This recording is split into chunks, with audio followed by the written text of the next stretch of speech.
retorna a essa casa e a gente fala com alegria sincera. Eu adoro isso aqui. Eu acho tão bonito esse lugar que vocês têm. Eu acho tanta paz, né? Às vezes a gente até esquece que está em Niterói, né? Porque é um pedacinho diferente da nossa cidade. A gente que mora lá em Caraí e é tudo tão barulhento, né? Quando a gente chega aqui, a gente fica muito tranquilo. E eu agradeço sinceramente essa oportunidade de estar aqui de novo. De fato, o Leonardo, quando aceitou o convite para vir aqui, ele não tinha atentado para o fato de que era o quinto domingo do mês. E lá na nossa casa, quando tem o quinto domingo do mês, a gente faz uma reunião de tarefeiros. E às vezes é necessário coordenar com um pouco mais de exigência os nossos tarefeiros. E aí a reunião hoje precisava da presença dele lá. Entendendo, né, que a troca não seria inconveniente, nós aceitamos aqui estarmos para conversar um pouco com vocês. E Leonardo me passou que a conversa de hoje geraria em torno de Chico Xavier nas trilhas de Jesus. Eu falei, Leonardo, você já preparou o estudo para me entregar pronto? Ele falou, ainda não. Então que ótimo, né? Que a gente ainda vai ter que preparar. Mas eu fiquei pensando assim, Chico é uma figura muito querida para nós. Chico é uma figura muito especial para o movimento espírita. Estudar espiritismo hoje sem conhecer, sem entender, sem estudar Chico Xavier, não vemos como uma possibilidade, né? Kardec nos trouxe um monte de informação. Tem um irmão nosso que fala, eu gosto muito dessa expressão. Kardec codificou a doutrina espírita e Chico decodificou para nós, né? Porque Chico nos traz um exemplo muito vivo. Se a gente puder imaginar o que Kardec fez em 15 anos, isso é extraordinário, né? Desde o conhecimento dele da doutrina espírita em 1854 até a publicação do Livro dos Espíritos em 57 e seu desencarne em 69, a obra de Kardec é extraordinária. A gente fala de 5, 6, 10 livros, na verdade são 22 livros. A Revista Espírita, foram 12 anos de edição da Revista Espírita, e cada edição daquela era um livro, né? Porque cada edição da Revista Espírita, quando a gente estuda a Revista Espírita, a gente vê que cada mês daquele ano era um livro, né? Uma coisa extraordinária. Mas aí vem Chico Xavier e de repente nos dá mais de 500 livros, né? Ao longo de 75 anos de mediunidade. A tarefa foi muito extensa. 75 anos de trabalho em nome de Jesus, 75 anos trilhando o caminho que leva a Jesus. Isso é extraordinário. Então deixou uma bagagem muito grande. Então quando a gente pensa assim, trilhar o caminho de Jesus, primeiro entendemos e aprendemos isso com Chico, a doutrina espírita não é uma religião teórica, ela é absolutamente prática. A gente vê às vezes as pessoas se dedicando muito ao estudo e a pouca prática, e a gente fala, isso não é espiritismo. Não estou dizendo que estudar não é importante, mas reconhece-se o verdadeiro espírita pela sua transformação moral e não pela quantidade de livros que ele leu. Se eu tenho acesso àquelas informações e não modifico as minhas atitudes, eu não estou trilhando o caminho de Jesus. É importante a gente ter isso, porque o espírita, às vezes, ele imagina que aquilo tudo que ele está lendo é ótimo para o outro. Ah, meu filho tinha que estar assistindo essa palestra, ia ser ótimo para ele. Ah, meu marido, se não fosse tão teimoso e viesse na casa espírita, seria tão bom para ele. É um equívoco nosso. Primeiro, se nós chegamos aqui, absolutamente foi por permissão divina. E Deus não manda o endereço errado. Somos nós que temos que estar aqui. Talvez o estudo que seria ótimo para o meu filho, na verdade é ótimo para que eu possa compreender melhor o meu filho e talvez ajudá-lo mais. Sou eu que tenho que estar aqui. Talvez o meu filho, muito teimoso, estivesse aqui e não conseguisse prestar atenção, não conseguisse ouvir nada daqui, e não adiantaria ele estar aqui. Mas se nós estamos e de alguma forma a mensagem nos tocou, é porque nós precisamos ouvir aquilo. Jesus, no capítulo, está no Evangelho de João, capítulo 14, que começa assim, né? não se turbe o vosso coração. Credes em Deus, crede também em mim. E ali ele vai falando dessas coisas, e ele fala que ele vai na frente, que os outros poderão segui-lo depois. Aí Tomé fala: Senhor, mas como é que a gente vai te seguir se a gente não sabe qual caminho? Aí Jesus fala: como não, Tomé? Eu sou o caminho, a verdade e a vida. Ninguém irá ao Pai senão por mim. Então Jesus já nos dá a trilha que nós devemos seguir. Jesus já nos dá o caminho que nós devemos seguir. Nós devemos seguir a Ele. É a Jesus que nós devemos buscar nas nossas ações do dia a dia. E Jesus não veio trazer uma teoria. Imaginar quando a gente encontra aquele doutor da lei que pede a Jesus assim: Jesus, como é que resume tudo, Senhor, mestre? Como é que a gente pode resumir a lei de Deus? E Jesus usa uma expressão que não é uma expressão criada por Jesus, não. Isso já existia. E Léo, que era o grande pai de Gamaliel, inclusive, que era um grande doutor da lei, ele já dizia isso. Como é que a gente pode explicar a lei de Deus apoiado em um único pé, enquanto a gente está em equilíbrio? Ele dizia: fazia o outro e gostaria que o outro os fizesse. Então, quando ele pergunta a Jesus como é que deve fazer para seguir a lei de Deus, resumo, Jesus diz que é amar a Deus e ao próximo. Mas a gente imaginar que Jesus veio à Terra para dizer isso é um equívoco, porque isso qualquer um pode repetir. Até um papagaio bem treinado pode repetir essa expressão. Jesus não veio para isso. Jesus veio para exemplificar o que era isso. Jesus não veio dizer que a gente deveria amar. Jesus veio para amar. Jesus veio para demonstrar como é o amor. Jesus não veio dizer que Deus é um pai. Jesus veio mostrar que Deus de fato era um pai. Então a obra de Jesus naqueles 3 anos, que é o período onde o Evangelho se refere, se nós formos pegar qualquer um dos 4 Evangelhos, eram períodos de prática, períodos de demonstração do que de fato era a vivência de acordo com a lei de Deus. É isso que nós temos que atentar, porque quando a gente pega o Espiritismo, que é considerado por nós o cristianismo redivivo, aquele que vem trazer as informações de Jesus novamente para a nossa compreensão, nós temos que entender aquilo como uma prática. São as nossas ações do dia a dia. Nós espíritas temos que ter cuidado, isso a gente aprende na obra de Chico Xavier também, porque ele exemplificava. Isso tudo que a gente está dizendo do espírita, é porque o espírita mais, na acepção da palavra que nós conhecemos, é exatamente Chico Xavier. Porque ele demonstrava em cada uma das suas atitudes o Evangelho de Jesus. Então a gente imaginar que o Evangelho de Jesus é só uma teoria, que é só um caminho que os outros deverão trilhar, é um equívoco nosso.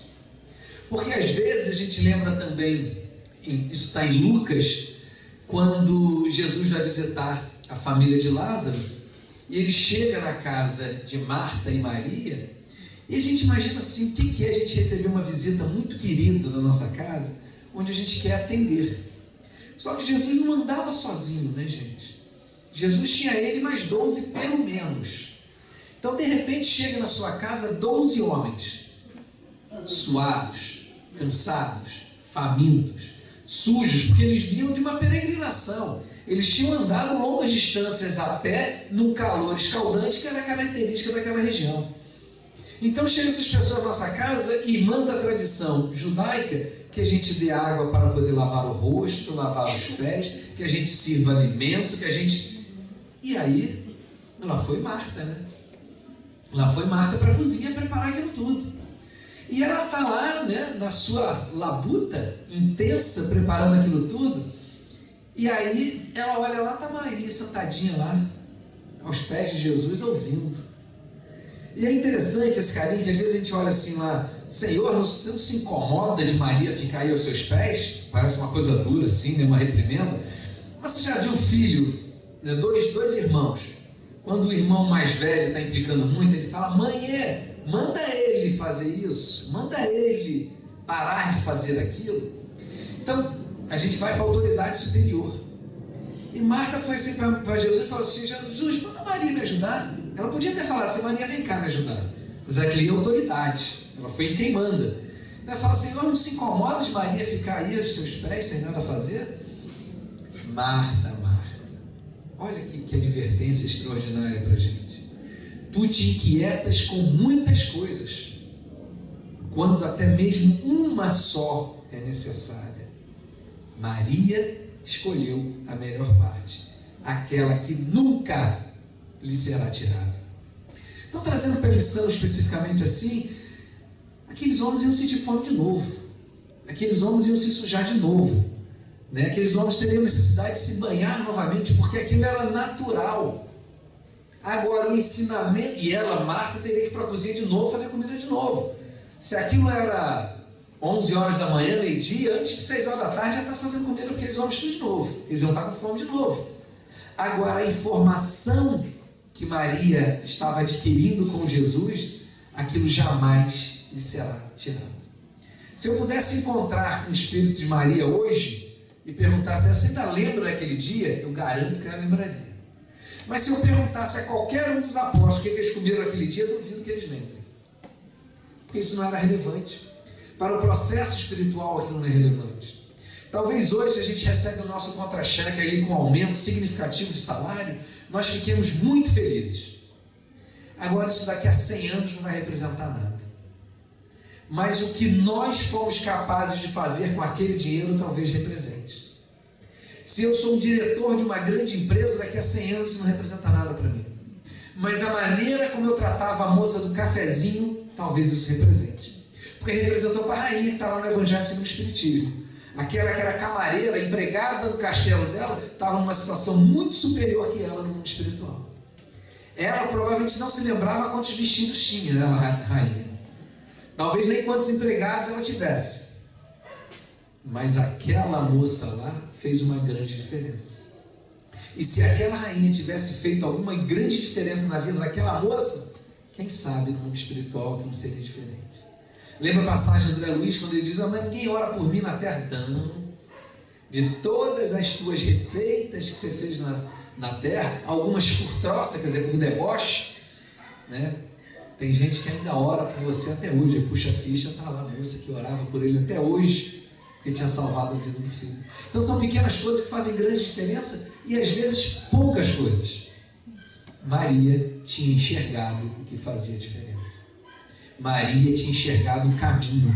Maria tinha enxergado a trilha que levaria para Jesus. Tem uma outra passagem que está no livro Paulo Estevão. Depois de muito viajar, Paulo chega a Atenas. Só para contextualizar um pouquinho em que parte do livro isso está. Paulo chega a Atenas. E ele tenta de toda maneira criar uma igreja em Atenas, mas não consegue. Porque diz lá Emmanuel que os homens estavam embriagados com o conhecimento do mundo, não estavam prontos para o conhecimento de Deus. E Paulo, quando sai daquela cidade, sai muito triste, que foi a primeira cidade que ele visitou ao longo daqueles anos todos, que ele não deixava uma igreja construída atrás dos seus passos. E ele já estava até lamentando, será que realmente Jesus me abandonou? Eu não tenho mais condições de fazer essa tarefa? E naquela saída da cidade ele encontra Timóteo. Timóteo tinha vindo de Corinto para poder convidá-lo para ir para Corinto. E lá diz, você ainda vai encontrar Áquila e Prisca lá na cidade. E ele lembra que desde o deserto de Dan que ele não encontrava Átila e Prisca. Então ele fala com eles assim, que bom, vou encontrar. Mas só que Timóteo percebe que Paulo estava muito abatido. Muito abatido. E Paulo queria fazer a pé. Paulo tinha essa mania de andar a pé para criar igreja nos caminhos. Ele podia, se vocês olharem no mapa, vai ver que rapidinho pelo mar, ele chegaria de Atenas a Corinto. Mas ele queria ir por fora para poder levar o Evangelho de Jesus a outra cidade. E aí Timóteo, preocupado com ele, falou assim, não valeria a pena adiar um pouco, né, essa caminhada e a gente ir direto para Corinto poder descansar? Adiar? Eu sempre tive para comigo que o Senhor tem pressa do serviço bem feito. O Senhor tem pressa do serviço bem feito. Ele diz, adiar é uma característica aqui da terra, mas como poderíamos adiar um compromisso com o Senhor? E aí eu trago essa reflexão para a gente também. Nos caminhos que nós estamos procurando seguir, eu também trago essa reflexão para nós. O Senhor tem pressa do serviço bem feito. Do serviço bem feito. É nós empregarmos nossos melhores esforços para compreender esses ensinamentos, para trazê-los para o nosso dia a dia. Porque senão a gente fica andando, né? Às vezes as pessoas falam assim, como é que estão as coisas? Falam assim, está caminhando. Eu falo, para onde? Porque caminhos tem muitos. Pode estar indo para um lugar errado. E aí não é bom ir para um caminho que vai te levar para um lugar errado. Como é que as coisas estão caminhando? Para onde? Está melhorando. Então que bom. Porque às vezes nós escolhemos caminhos que não nos conduzem a bons destinos. Porque o Senhor tem pressa do serviço bem feito, significa que nós devemos empregar esses nossos esforços para o melhor serviço. Ele tem pressa. Ele tem pressa para que nós possamos nos melhorar. Ele tem pressa para que nós possamos compreender melhor a sua mensagem. Mas isso, compreender melhor a mensagem, é também empregar os nossos melhores esforços para fazer. Porque Jesus não falava quando Paulo falava sobre isso, da compreensão que ele tinha do Senhor Jesus, ele não estava dizendo que a gente tinha apenas estudar e decorar os evangelhos, ou na época só tinha o evangelho de Mateus. Não, era fazer, era compreender o que lá estava e colocar em prática. Porque nós não vamos trilhar um caminho olhando o mapa. Nós não vamos trilhar o nosso destino olhando o mapa. Nós não vamos trilhar o nosso destino decorando as perguntas do Livro dos Espíritos, decorando o Evangelho, estudando as 500 obras de Chico Xavier, se é que se fosse possível estudar uma vida só 500 obras. Mas de qualquer forma nós não vamos trilhar esse caminho. Nós vamos trilhar às vezes com uma frase que transforme a nossa compreensão, que dê um novo significado, usando uma expressão de hoje em dia, ressignifique o que eu penso a respeito da vida. E aí quando eu conseguir ter um novo significado, uma nova compreensão do que eu sinto pela vida, aí sim eu vou agir de forma diferente.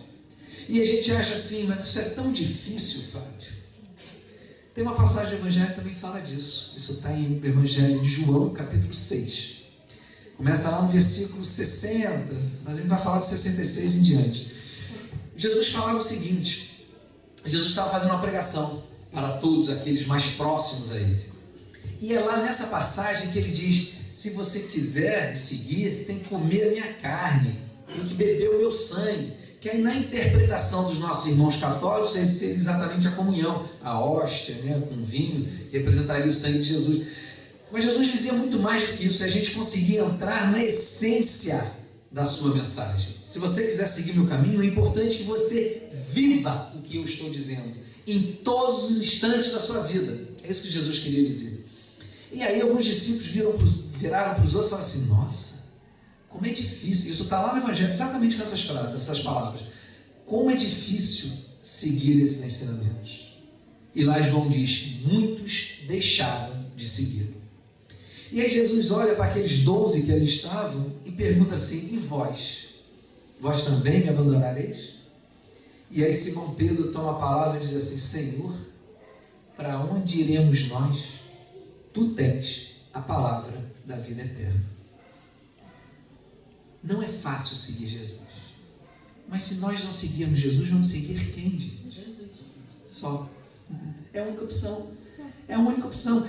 Quando nós conseguimos compreender isso e conseguimos colocar isso na nossa ação, não é que seja fácil, mas a dificuldade não é de Jesus.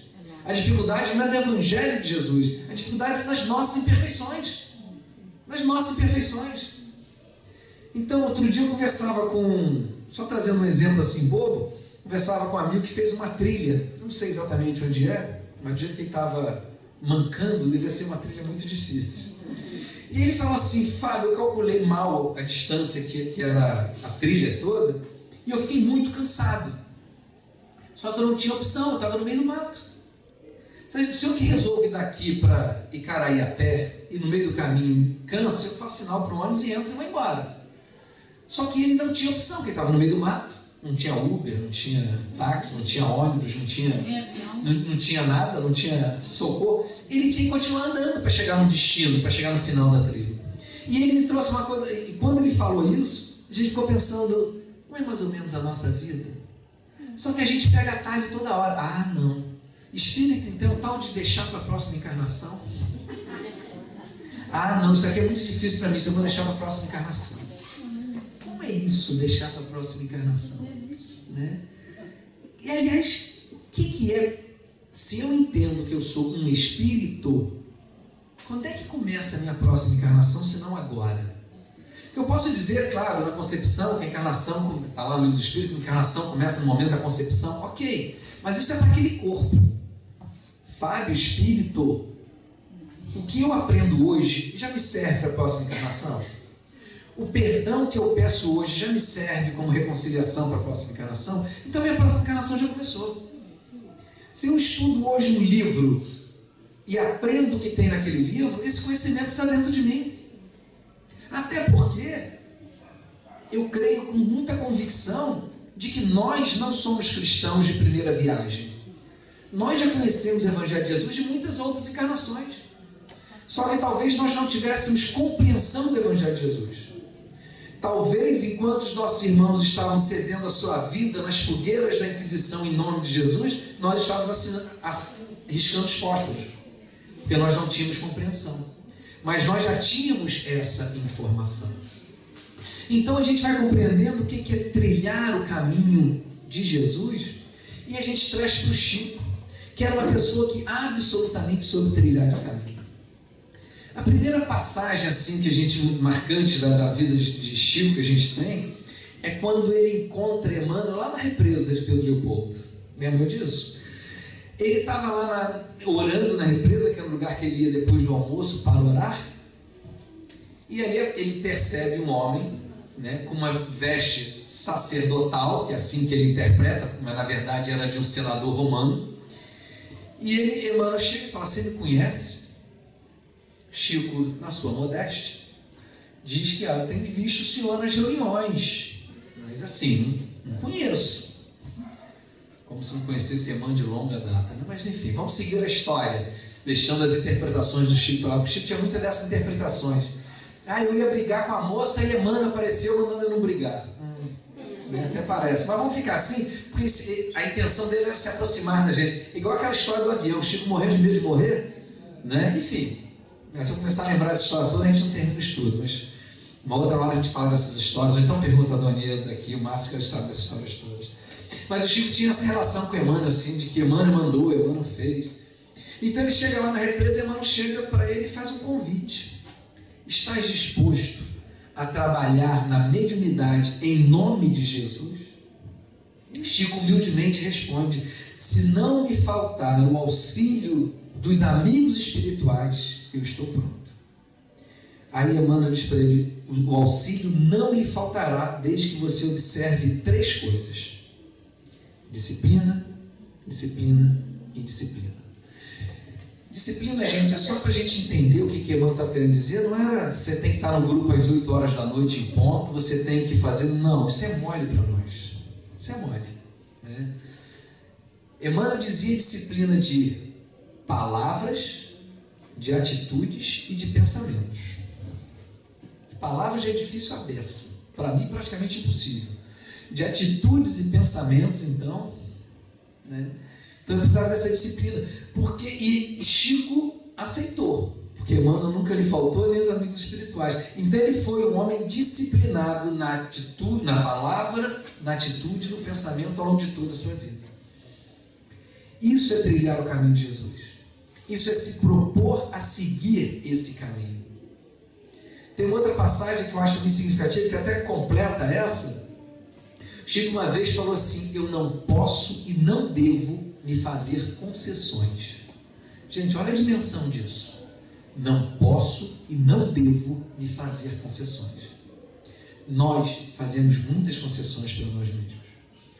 Hoje está muito quente, eu não vou na casa espírita não. Hoje está muito frio, eu não vou lá não. E está ameaçando chuva.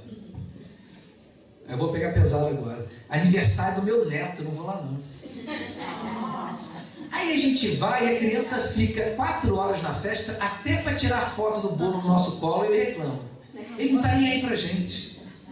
Ele não está nem aí para a gente. Se a gente chegasse 1 hora depois, viria a reunião, depois iria para lá, o neto não causaria nenhum trauma nele. É só para a gente refletir sobre isso. Porque quando esse neto tiver 25 anos, 30 anos, 50 anos, ele vai lembrar da avó que ia nas festinhas dele de 2 ou 3 anos, ou na avó que sempre tinha um ensinamento evangélico para passar para ele. Provavelmente a minha mãe foi em todas as minhas festas, mas eu não lembro. Mas eu lembro que eu pude aprender com ela o amor à doutrina espírita. Isso é significativo. Isso faz diferença para mim. Se minha mãe estava na minha festa de 2 anos, 3 anos, 5 anos, eu sinceramente não lembro. Não tenho essa memória. Mas eu tenho a memória da minha mãe me obrigando a ir à casa espírita. Eu tenho a memória da minha mãe, eu já casado. E se eu não aparecesse na reunião, no dia seguinte, 8 horas da manhã, eu olhava no meu celular e minha mãe já vai brigar comigo. E ela me ligava. Por que você não apareceu na reunião ontem? Ah, mãe, eu tive um trabalho, fiquei preso no trânsito, você não podia ter saído mais cedo? Você não sabe qual é o horário da reunião? Essa lembrança eu tenho. Porque essa lembrança era uma lembrança para me fazer ser alguém melhor. Essa lembrança era uma cobrança que ela fazia em cima de mim para que eu pudesse ser melhor. E é isso que fica marcado na gente. Então, talvez uma grande mensagem que a gente possa dar para aqueles que a gente ama muito é a nossa fidelidade a Jesus. Isso que marca a nossa relação, a nossa percepção. Então, às vezes, claro, em algumas situações a gente vai ser muito útil. Mamãe dizia assim, quando a pessoa chegava perto dela, falou assim: Ademir, eu tenho 2 compromissos aqui, o que você acha de eu fazer? Aonde você vai ser mais útil a Jesus? Porque, da minha maneira que a gente falou de uma festinha, se o neto está doente com febre, faz todo sentido a gente ficar lá cuidando dele. Porque ali a gente vai ser muito útil. Mas se também nessa hora tem 5 pessoas, o enfermeiro, 2 mães, talvez a gente não seja útil. É ponderar. Então, quando a gente fala que o Evangelho de Jesus é da nossa prática do dia a dia, é para a gente refletir nessas coisas. Porque senão a gente faz concessões demais para a nossa vida. Não, mas aqui eu não posso ir na reunião, eu vou sumir, uns 3 meses da casa espírita, porque eu peguei um projeto muito importante para eu fazer lá no meu trabalho, eu tenho que fazer isso. Talvez seja importante, o desenvolvimento material também é importante, mas será que é tão importante quanto? Será que a gente não consegue adequar os horários? Será que a gente não pode fazer em outro momento? Talvez a gente possa.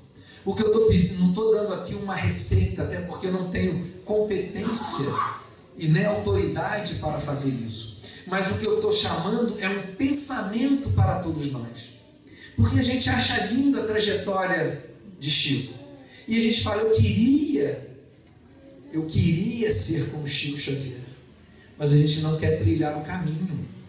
E o caminho de renúncia constante. É só a gente olhar a biografia do Chico que a gente vai ver que sacrifício ao longo de uma vida inteira para um espírito que não precisaria sequer reencarnar na Terra. Espiritualmente ele não precisava. Na evolução dele ele não precisava mais estar aqui na Terra. Ele vem a um convite do Senhor Jesus.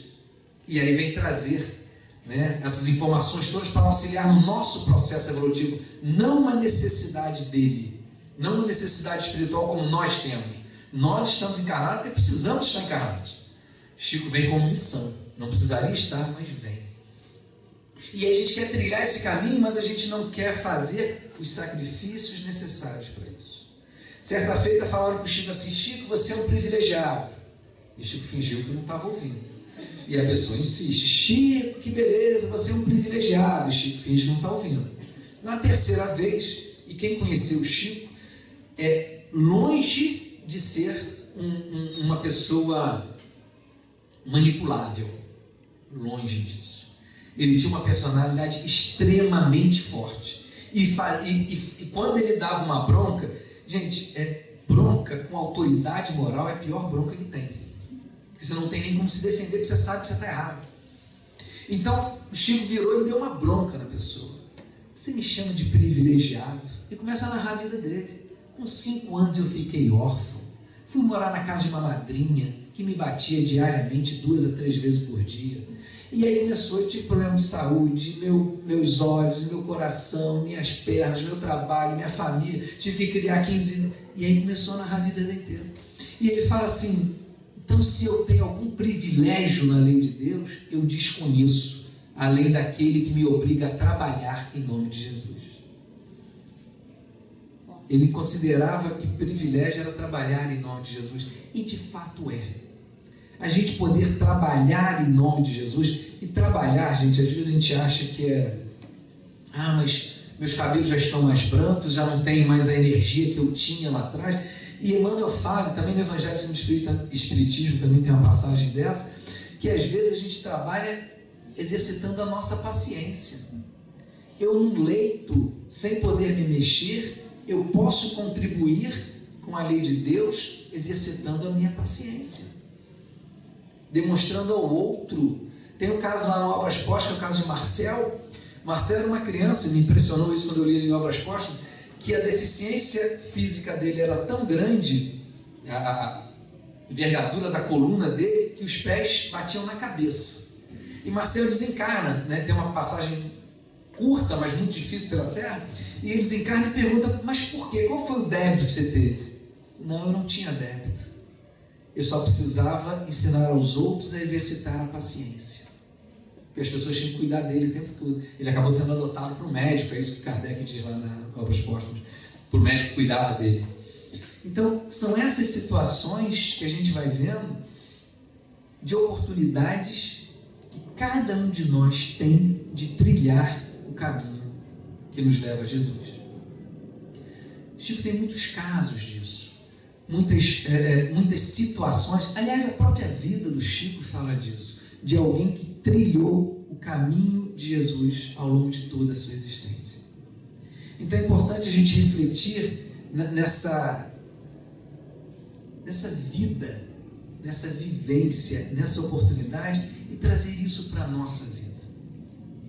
Então a mensagem que a gente deixa para a nossa reflexão na noite de hoje, de trilhar os caminhos de Jesus, é o que nós estamos fazendo. Que escolhas que nós estamos fazendo ao decidirmos trilhar.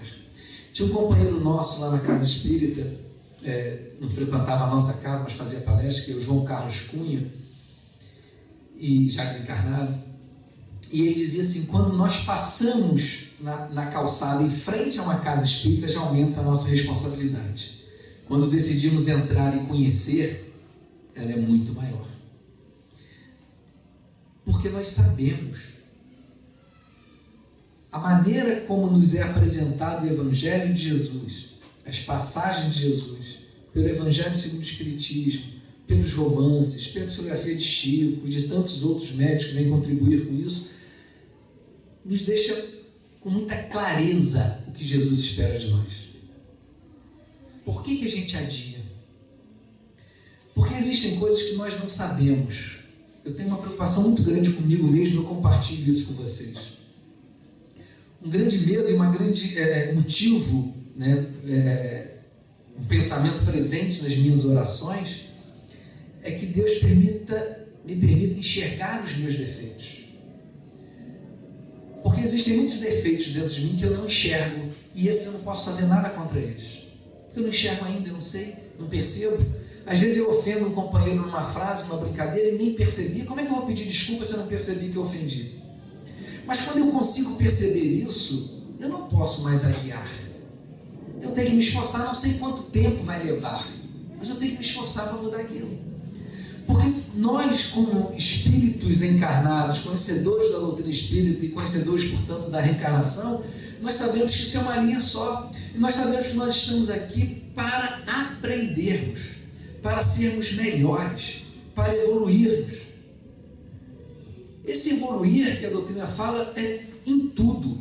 Qualquer coisa que eu aprenda e passe a fazer melhor é um processo de evolução. E aí eu brinco, meu pai dizia que quando ele se casou com minha mãe fazia arroz 3 qualidades: queimado embaixo, papa no meio e cru em cima. Eu conheci a minha mãe fazendo risoto. Ela evoluiu. Ela aprendeu. Tudo que a gente aprende, gente, tudo que a gente aprende de positivo. Eu não sei cozinhar. Arruma um estágio aqui na cantina. Você vai aprender. Talvez daqui a umas 5 encarnações você se torne uma grande cozinheira, um grande cozinheiro. porque a gente vai acumulando informações, a gente vai se desenvolvendo.